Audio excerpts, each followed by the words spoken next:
Nobody at Vandermeer Luxury Motorcars in the South Park district of Charlotte thought twice about the woman standing beside the Aldervane Sovereign that Tuesday morning. She was well-dressed, calm, carrying herself with the quiet dignity of a person who had raised something extraordinary. The sales floor kept its back to her for 13 minutes. 13 full minutes. When she finally spoke, when she said she was there to buy a car for her son's birthday, the floor manager gave her a smile that never reached his eyes and suggested, politely and firmly, that she might be more comfortable looking somewhere else. She did not argue. She walked to her car, sat behind the wheel, and for a long moment she did not start the engine.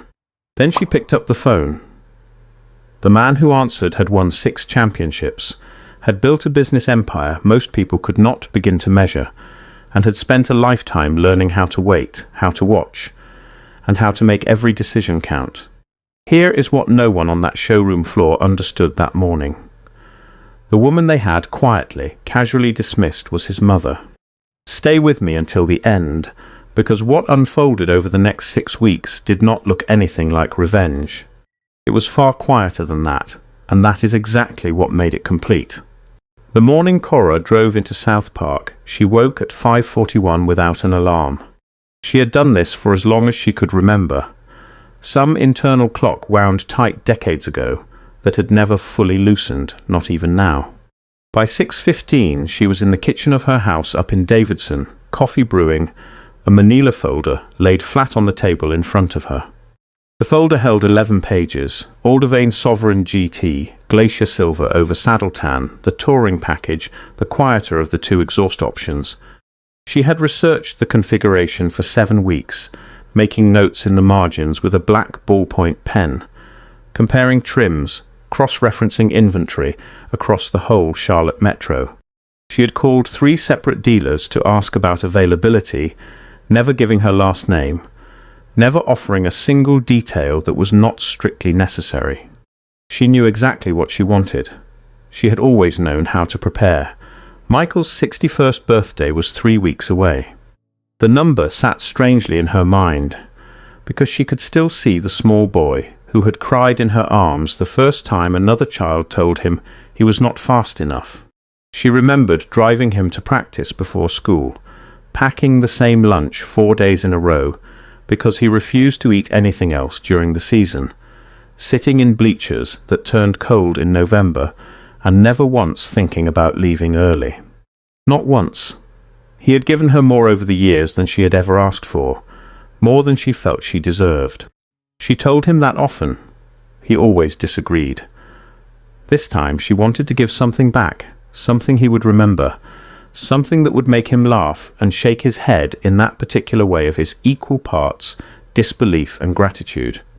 She thought about James for a moment, the way she always did when something important was coming. He had been gone 31 years, and she had learned that grief did not shrink with time.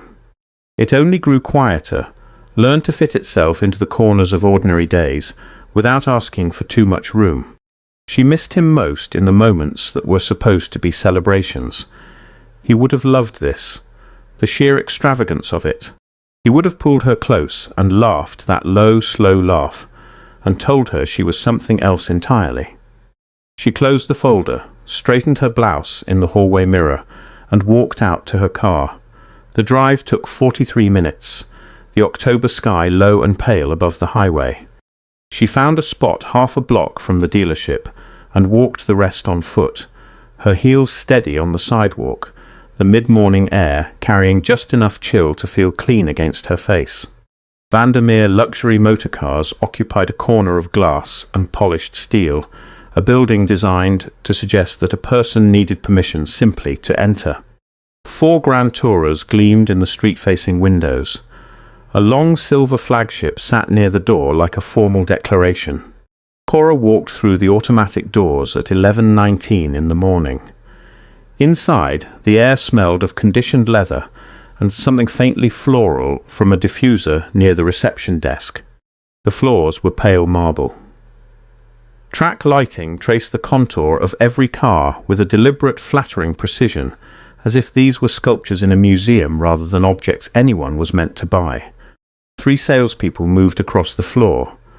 One in a charcoal suit stood deep in conversation with a young couple near a dark coupe. The second, younger, was on the phone behind a glass partition. The third, a badge on his lapel reading Trent Marlowe, stood near the flagship with his hands in his pockets, apparently between customers. Cora moved through the room with quiet purpose. She stopped at the Sovereign near the centre of the floor, recognized the glacier silver configuration from her research at once, and reached into her bag for her notes. 13 minutes passed. Not one of the 3 approached her. She examined the car from several angles, read the specification card on its display stand, checked a detail about the touring package on her phone, and completed a slow, unhurried circuit of the 3 cars nearest her. At no point did her expression change. At no point did she raise her voice or gesture toward anyone. She simply waited, the way a person waits when they have decided that their composure is not something anyone can take from them. A man appeared at her side, not a salesman. He wore the plain grey coveralls of the lot crew, a cloth in one hand, a name stitched over the pocket that read Otis. He was somewhere past 50, grey at the temples, with the careful, deliberate movements of a man who had spent a working life around expensive things that were not his. His eyes were kind and slightly apologetic, the eyes of someone who had noticed exactly what was happening and felt the weight of it. "Can I bring you some water while you wait?" he asked, keeping his voice low. Cora looked at him for a beat. "That would be very kind," she said. "Thank you."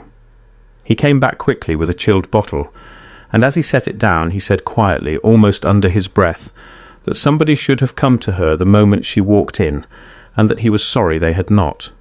It was not the scripted kind of apology. It was the real kind offered without being asked for, at a small personal risk, by a man whose job was to move cars and not to speak to customers at all. It was perhaps 40 words. Cora filed every one of them carefully away. Then Trent Marlowe appeared. He approached with practiced ease, the smile arriving first, professionally calibrated, not unfriendly and not warm. The kind of smile built to preserve deniability. "Welcome to Vandermeer," he said. "Is there something specific I can point you toward? We have some very nice certified pre-owned in the East showroom that might." "I am interested in the Sovereign GT," Cora said. She lifted the folder slightly. "The touring configuration. I have researched the full specification and I would like to talk about availability and payment." Marlowe's smile adjusted almost imperceptibly. "The Sovereign is a significant investment," he said. "Are you shopping for yourself or—" "For my son," she said. "His birthday." Her voice carried no edge and no defensiveness, only the plain clarity of someone who had already answered the question a dozen times in her head and was mildly tired of it. "I am prepared to pay in full today if the right car is in inventory." Marlowe glanced once, quickly, toward the back of the showroom, an instinctive check, and then took out a small notepad. He began to ask questions, not the helpful kind, the testing kind. Technical questions about engine displacement, about torque, about the difference between the touring specification and the standard trim, each one delivered in a tone that quietly dared her to get something wrong. She did not get anything wrong. She answered every question with the measured patience of a person who had prepared thoroughly and had nothing left to prove. When she described the exact difference between the 12-cylinder and the 8, and mentioned that she preferred the 12 for the way the torque came on low in the range, Marlowe's pen stopped moving. He had not expected that. That was when Grant Whitfield appeared. He came from the back of the floor at a deliberate pace. Mid-50s, silver hair swept back, a suit that likely cost more than most people's monthly rent, a gold manager's badge catching the track lighting as he moved. In the 2 seconds before he reached them, his eyes performed a fast, practiced assessment. The woman, the lot man's water bottle, the folder, her bag, her shoes, and arrived at a conclusion. "Everything all right over here, Trent?" he said. "The lady is asking about the Sovereign," Marlowe said, and his voice carried just enough hesitation to communicate something without having to say it. Whitfield offered a wider, more polished smile than the salesman's, the smile of a man who had handled situations before. "Of course," he said. "Unfortunately, we are preparing to close the floor within the hour for a private client event this afternoon." He gestured, gently, toward the entrance. "If you would like to call ahead and schedule a proper appointment, we would be delighted to help you another day." Cora did not move. She took out her phone, opened a page, and read aloud without any inflection at all. "Your website lists your Tuesday hours as ending at 7 in the evening," she said. "It is 11:51 in the morning." Whitfield's smile held. "A last-minute arrangement," he said. "These things happen." The young couple near the dark coupe had gone quiet. The salesman behind the glass had lowered his phone. Otis, near the reception desk, with the cloth still in his hand, had gone completely still. Near a side door, a security guard shifted his weight forward, not advancing, only available. Whitfield made a small, almost courteous motion toward the exit. Cora looked at him, not a glare, not a wince. Just a long, level look, 4 full seconds, the kind that catalogues a person completely and files the information somewhere that does not fade. Then she straightened, though she had never once slouched. "I understand," she said. "Have a good day." She walked to the exit at exactly the pace she had entered. Steady, unhurried, undiminished. The automatic doors opened in front of her, and she stepped out into the October light, and the sound of the showroom closed behind her like the end of a sentence. Only one person moved. Otis set the cloth down on the desk, slipped out through the side door, and caught up with her on the sidewalk. "Ma'am," he said, just above a whisper, "what happened in there was wrong. I wanted you to hear somebody say it." Cora stopped. She turned and looked at the older man for a moment, then placed one hand briefly on his arm. "You did nothing wrong," she said. "Thank you for your kindness." She walked the half-block back to her car, sat with both hands in her lap while the light came through the windshield, and let the street move around her like water finding its level. She sat that way for 4 minutes. Then she picked up the phone and called her son.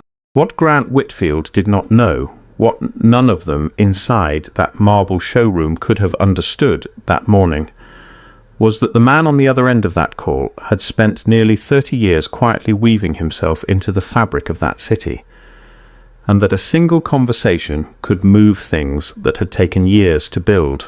He was not going to post anything. He was not going to hold a press conference. He was not going to threaten a single person. He was going to think, carefully and patiently, the way he had always played, reading the floor, watching the defense, waiting for the exact right moment. And Grant Whitfield had no idea the clock had already started. The call lasted 9 minutes. Michael sat at the kitchen table of his home north of the city after it ended and did not move for a long time. The coffee he had poured an hour earlier had gone completely cold. Through the window, the water lay flat and silver under the afternoon clouds, indifferent to everything. A ceiling fan turned slowly overhead, and the only sound in the room was the low tick of a clock finishing its rounds on the wall. He had said very little during the call. He had asked her 3 questions, all of them calm, all of them precise. What time did you get there? What exactly was said? What was the name on the badge? She had answered each one in that careful, measured voice she used when she was determined not to let something pull her under. When she finished, he told her he loved her, and that she did not need to think about it any longer, and that he would take care of it. She told him not to do anything rash. He almost smiled at that. After he set the phone down, he sat. He thought about his father. James had been gone 31 years. The absence had not dulled so much as settled, had become part of the weight Michael carried through every day without naming it. But there were specific moments like this one, when it arrived sharp and direct. The way cold air finds a gap you did not know was open. His father would have known what to say right now. James had a way of finding the hinge point in any situation, the quiet place where clarity lived. He used to say that how a man answers being disrespected tells you far more about his character than the disrespect ever tells you about the other person. Michael opened his laptop and pulled up a blank page. He wrote down everything his mother had told him, in order, with times beside each detail. He was not angry. Anger was a loud room a person could get lost in. What he felt was quieter than that and far more patient. At 4:18 that afternoon, he called his attorney, a man named David Okafor, who had worked beside him for 19 years. Not to talk about lawsuits. He was clear about that from the start. He wanted to understand what, if anything, had ever been documented at that dealership. Complaints, incidents, any record at all. He also wanted to understand the shape of the company, who owned Vandermeer, who held the regional management contract, who at the top would care most about what was coming. Okafor called back in 2 hours with the beginnings of an answer, and Michael wrote all of it down. 3 days later, on a Friday morning, a tall man in a dark navy hoodie and a low cap walked into Vandermeer Luxury Motorcars at 10:06. He moved through the showroom slowly, with the unhurried ease of someone who had nowhere else to be. He paused near the glacier silver Sovereign, still in the same position near the center of the floor. He read the specification card. He looked at the stitching on the seat through the glass. He stood at the back of the car a while, hands in his pockets, saying nothing. Trent Marlowe approached in under 90 seconds this time. Michael let him talk, asked 2 technical questions about the options package, listened to the answers without reacting, and then said he would like to speak with the manager about a separate matter. A business inquiry, he said. Something structural, not personal. Marlowe disappeared into the back. Grant Whitfield came out 2 minutes later, and the expression on his face shifted almost at once, in the particular way a face shifts when the brain is searching its memory for a match and finding something that might be important but has not yet fully resolved. He recovered quickly, extended a hand, and the polished smile came standard. "Of course," he said. "How can I help?" Michael reached into the pocket of the hoodie and set a business card on the desk between them. Clean white card, minimal text. Flight Automotive Group, a Charlotte address, a direct line. Whitfield picked it up. "Read it once, read it again."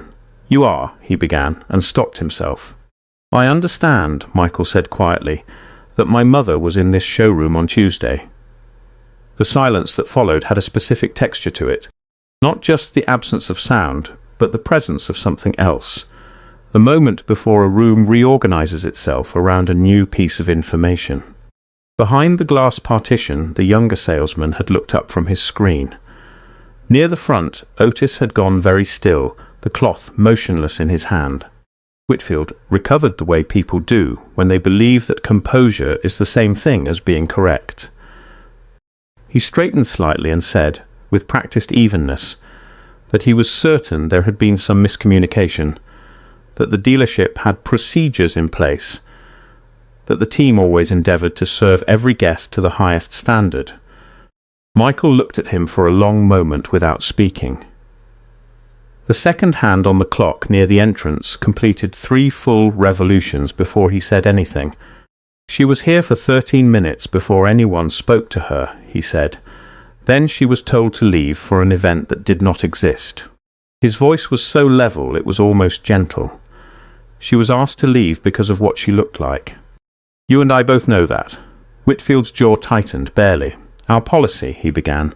"I am not asking about your policy." Michael picked the card back up from the counter.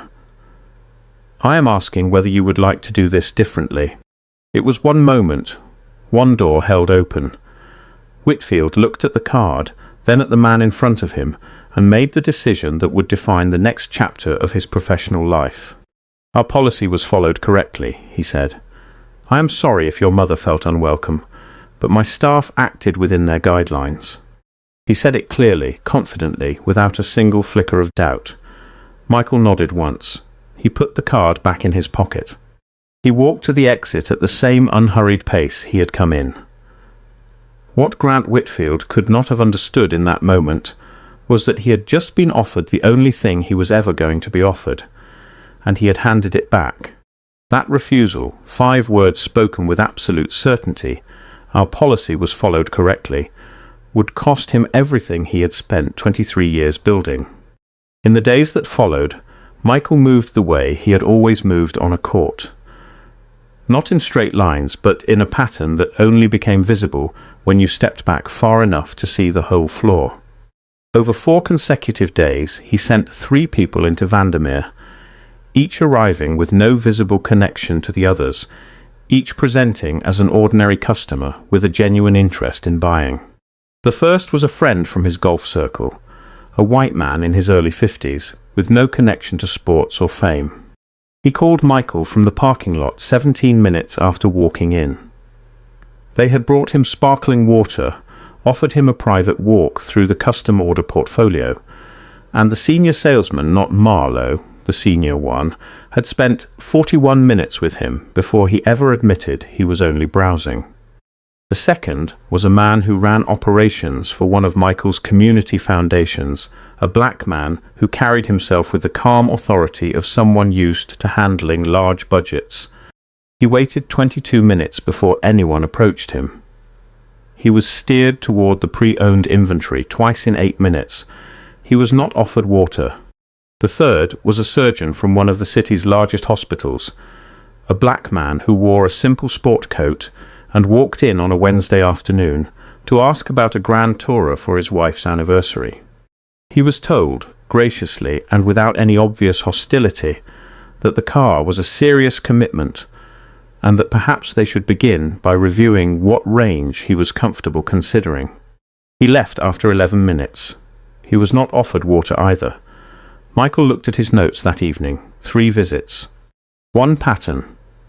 Not subtle, not ambiguous. The kind of pattern that only holds together when it has been repeated so many times it has become automatic, practiced until it no longer requires a conscious decision at all.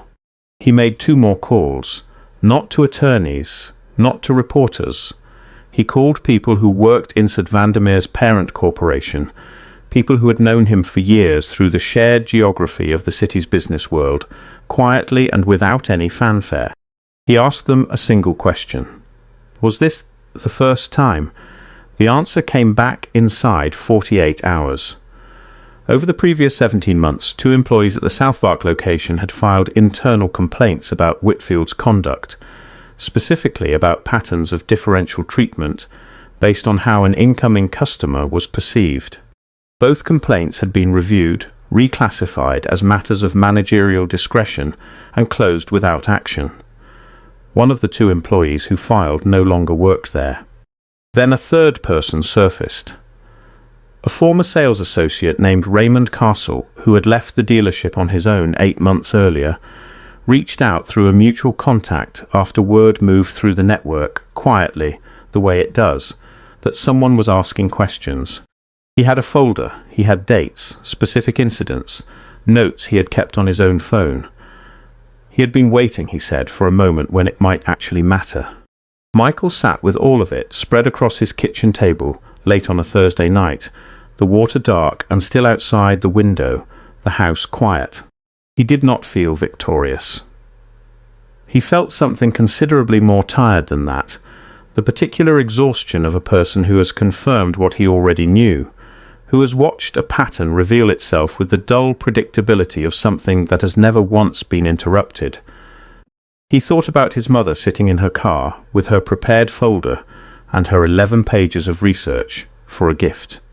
He thought about Otis, who had followed her out with an apology he did not have to give.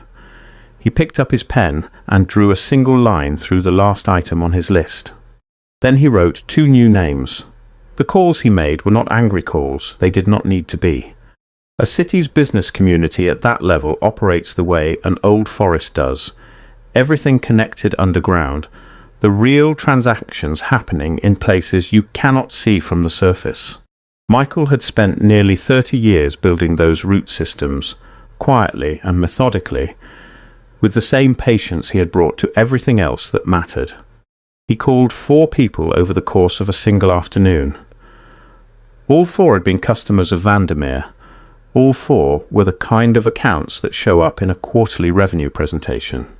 Corporate fleet arrangements, multi-car personal orders, the names that make a regional manager feel secure about his numbers. He did not tell them what to do. He did not need to. He simply told them calmly and specifically and without drama what had happened to his mother. And he let them decide. Within 3 weeks, Vandermeer lost its largest corporate fleet contract, a regional logistics company that had been buying vehicles there for 11 years. The account was cancelled with a short-form letter and no explanation. 3 weeks after that, 2 of the dealership's highest volume individual clients quietly moved their business across the city. No announcement, no statement, only the natural pull of relationships being withdrawn from a place that had stopped deserving them. The parent company's regional director called Grant Whitfield on a Monday morning in November. The call ran 27 minutes. Whitfield spent most of it explaining that the losses were market-related, seasonal, a temporary contraction. He used the word circumstantial 4 times. But the regional director had also been receiving other information. Someone at the corporate level, a person Whitfield had never met, whose name would never appear anywhere in this, had flagged the 2 buried complaints from 17 months back, the ones that had been reviewed and closed without action. They had been reopened, and then Raymond Castle sent his folder, not to the press, not to an attorney. He sent it directly to the parent company's ethics review board with a note 3 sentences long. He had worked at Vandermeer for 4 years. He had documented what he had seen. He was sending it because he believed the record should exist. The folder held 14 incidents across 16 months. Dates, descriptions, names of customers, names of witnesses. The kind of documentation that has no good answer to it, not from a legal standpoint, not from a reputational one, not from any standpoint that involves continuing to employ the person at the centre of it. Grant Whitfield was placed on administrative leave on a Thursday afternoon in late November. He was given no public explanation. He was told it was pending review. He sat in the parking lot of his own dealership for 40 minutes after the call ended. For the first time in as long as he could remember, the practiced composure did not arrive when he reached for it. The polished certainty, the managerial calm, none of it was there. He sat with the windows up while the November air moved grey and cold outside the glass, and he thought about the woman in the neat blouse and the folder she had carried and the 11 pages she had prepared for weeks. The way she had looked at him, 4 full seconds, steady and cataloguing, before she said, "I understand," and walked to the door without breaking stride. He had been so sure he was right. He had called it policy. He had called it procedure. He had handed back the only door he was ever going to be offered and told himself it was professionalism. That certainty was the most expensive thing he had ever owned. He was formally let go in December.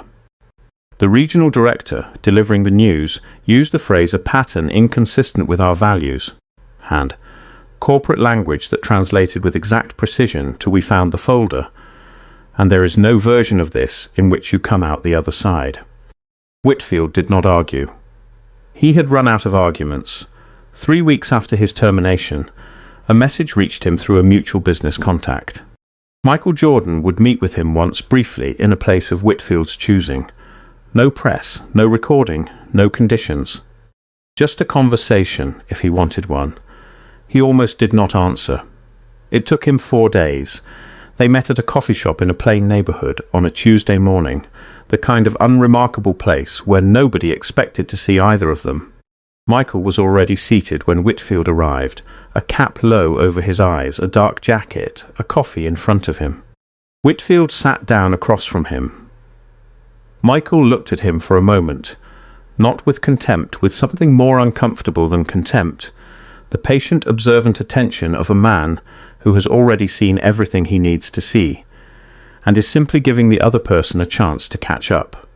"I owe your mother an apology," Whitfield said. His voice was steady, but the steadiness cost him something visible. "I know," Michael said. "I told myself it was procedure." Whitfield wrapped both hands around his cup. "I think I knew that was not true even then. I had just done it for so long it stopped feeling like a choice." The morning traffic moved past the window. A bus went by. The shop was warm and quiet and completely ordinary, and inside it 2 men sat with something that had no clean resolution, only the acknowledgement of what it was. Michael nodded once. He did not offer absolution. He did not perform forgiveness. What he did was sit across from the man like a person who respected the truth enough to let it remain exactly what it was. You cannot give those people back what they felt walking out of that showroom, Michael said, but you can decide what you do with the next 20 years. He finished his coffee. He stood, put on his cap, and left first. 6 months later, on a Wednesday morning in April, Otis Freeman put on the only sport coat he owned and drove to an address in South Charlotte that he had checked 3 times the night before. He parked in the lot, sat a moment collecting himself, and walked through the doors of Flight Automotive Group's flagship dealership.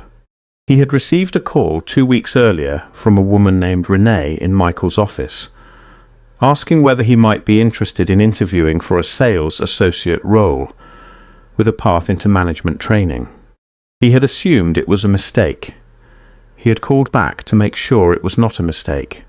For 30 years he had moved and washed and detailed other people's cars, and more than once, in the early years, he had asked for a chance on the floor, and more than once he had been told, gently, that it was not the right fit.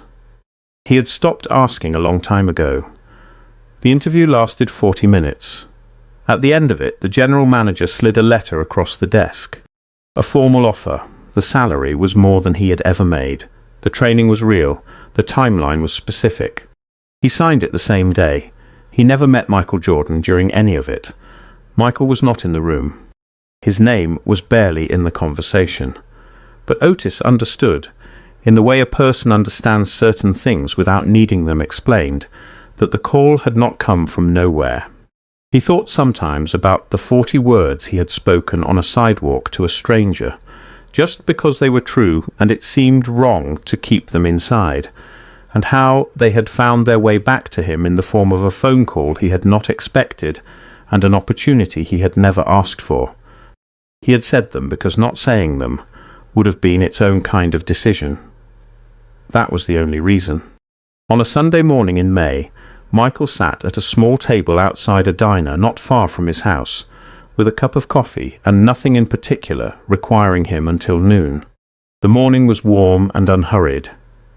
Petals were coming down from the trees along the sidewalk in soft, weightless pieces, the kind of Sunday that asks nothing of you.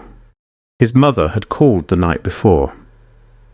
She was planning a garden renovation and had been researching flowering shrubs for 3 weeks with the same meticulous attention she brought to everything, and she wanted his opinion on a stone pathway she had found in a magazine.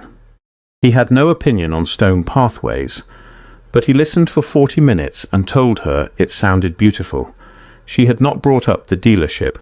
Neither had he. There was nothing left to say about it that the quiet between them did not already hold. He thought about his father.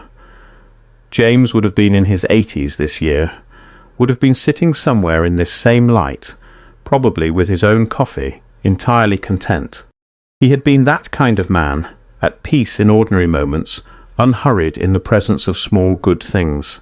He used to say that the measure of a man was not what he did when the world was watching. It was what he did when the only audience was his own conscience. The petals kept coming down. The coffee cooled. Here is what I want to leave you with before this story ends. We talk constantly about power, who holds it, what it looks like, how it moves.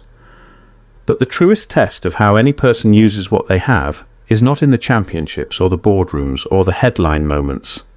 It is in the private, quiet decision about what to do when someone you love is made to feel like they do not belong in a room they have every right to stand in.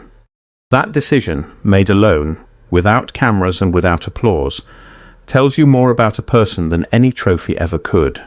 And the other thing that stays with me is this. It was not Michael Jordan who started the chain of grace in this story. It was Otis, a man in grey coveralls with no protection and no guarantee, who had no particular reason to cross that floor and follow a stranger to the parking lot to say something honest.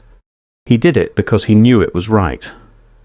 And because he had learned, or maybe always understood, that knowing something is right and staying silent about it are not two different things. They are the same choice, made in different directions. There are more of these moments in the world than we let ourselves count. There are people standing in rooms right now, showrooms, offices, waiting rooms, watching something happen that they know is wrong, and quietly calculating the cost of saying so. Most of them will stay quiet. The world will not change much today, but some of them will not stay quiet. And those are the ones who move things forward, not loudly, not always visibly, but lastingly. And remember this, because it is the whole of it. Dignity is not a privilege, it is a basic right. If this story moved something in you, take a second to like this video and subscribe to the channel. It costs you nothing, and it helps these stories reach the people who need them most.